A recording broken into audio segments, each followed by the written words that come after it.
हमारा दुश्मन ईवीएम है और कुछ नहीं। क्योंकि जिस ईवीएम के माध्यम से ये सरकार जीत करा रही है, ये किसी को कुछ देने वाली नहीं।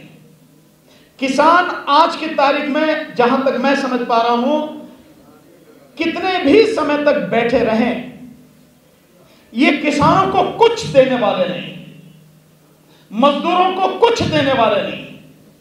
ये चाहते हैं कि इस देश के 120 करोड़ लोग, उनकी कमर इस तरह से तोड़ दी जाए कि उन्हें गुलाम बनाने में कोई दिक्कत उन्हें ना हो। उसके लिए काम कर रहे हैं। तो उसके लिए आर्थिक रूप से तोड़ देना, शैक्षिक रूप से तोड़ देना, सूचना बिल्कुल बंद कर देना, ये इनकी साजिश है। इस ईवीएम को और इसके साथ साथ इस मोदी सरकार को, क्योंकि भारत सरकार तो रही नहीं अब, मोदी सरकार, इस मोदी सरकार को, इस मोदी को इस देश से जड़ के उखाड़ के फेंकना ही पड़ेगा। हमारे पास कोई विकल्प और है। आदरणीय उदित राज जी, मैं वाकई में बहुत धन्यवाद देता हूं कि उनके पास इतने सारे संगठनों के सारे लोगों के नाम और नंबर हैं। कॉल कीजिए सबको बिठा के, चाहे रात दिन भागना पड़े, मीटिंग करनी पड़े, सबको इकट्ठा कीजिए। हमारी कोई ईगो नहीं है, हम सबके साथ काम करने को तैयार हैं। उसी मंच से, उसी मैदान से ऐलान कीजिए कि अगर ईवीएम से चुनाव होगा तो इस देश में जिस दिन घोषणा होगी उसी दिन जन आंदोलन शुरू होगा।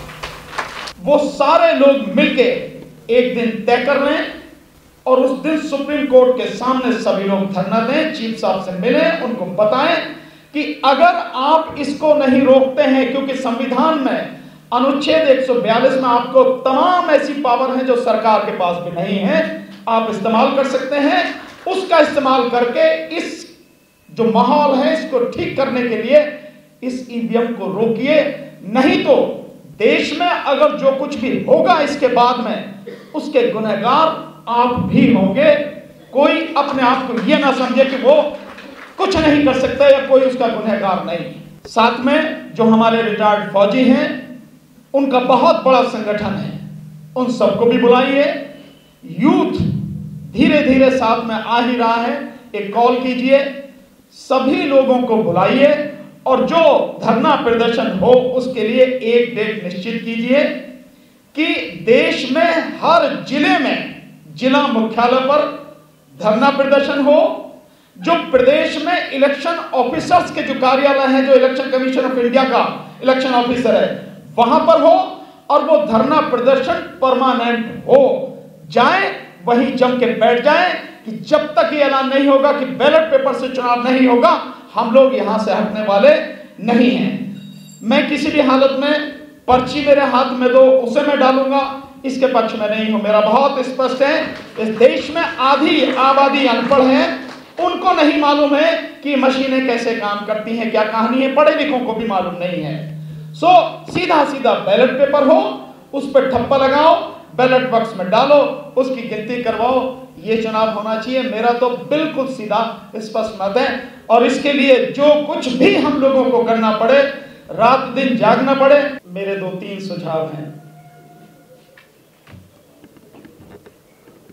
देखिए, ये लड़ाई अब अस्तित्व की लड़ाई है।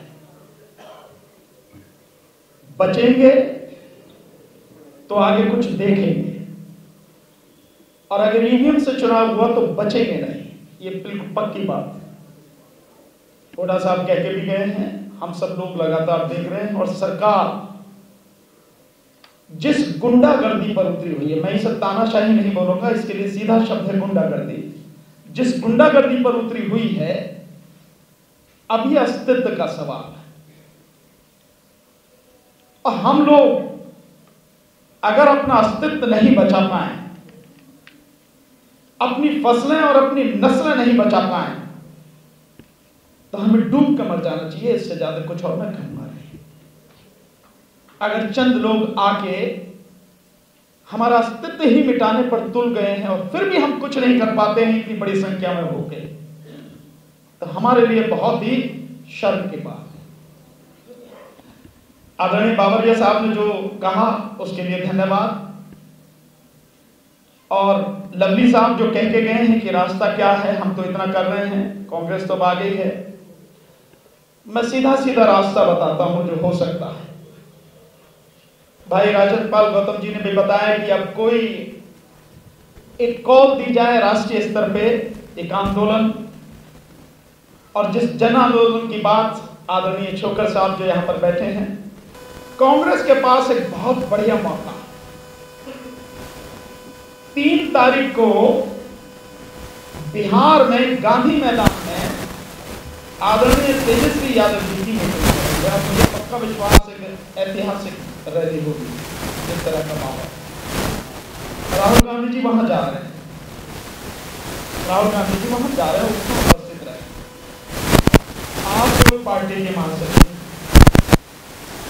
आदरणीय राहुल गांधी जी से और पार्टी अध्यक्ष जी से आप निवेदन कीजिए, उस मंच पर एसकेएम के जो किसान हैं उनको भी बुलाएं, और एसकेएम राजनीतिक जो इस समय आंदोलन कर रही है उसके नेताओं को भी बुलाएं, अन्य संगठनों के लोग जो हैं उनको भी बुलाएं, और उसी जगह से ऐलान कीजिए आप कि सुप्रीम कोर्ट के चीफ जस्टिस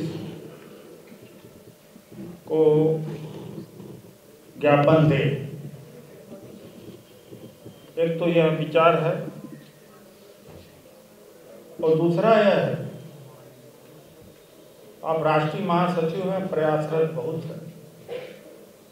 संभवतः आजकल में कुछ पार्टी, कांग्रेस पार्टी की तरफ से जारी हो जाएगा जिस पे हम लोग लगे हुए।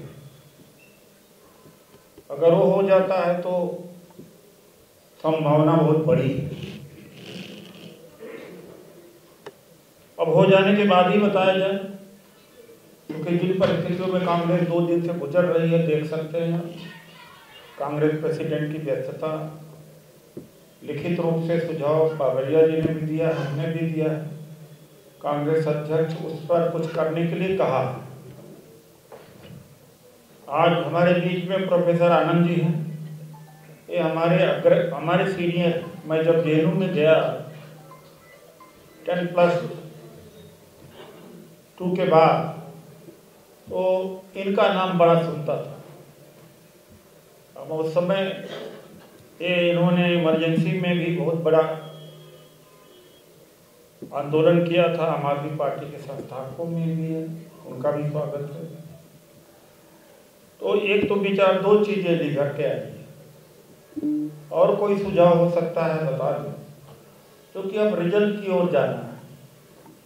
अगर रिजल्ट नहीं निकलता और किसानों से तीसरी हो, किसान चाहे तो कर सकते।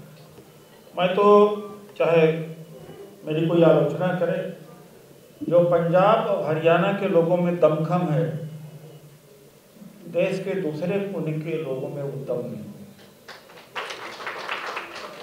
अगर इन्होंने कह दिया कि ईवीएम तोड़ेंगे, और जैसा चटोनी जी हैं, अगर अब एसकेएम में मुद्दा फिर आ रहा है तो वहां से भी एक असर बहुत बड़ा होगा। और राजकुमार सैनी जी तो इस तरह के क्रांतिकारी काम करते रहते हैं, ये भी कह सकते हैं। तो एक यह भी कहा जा सकता है, नारा निकल सकता है, सैनी जी को सुने,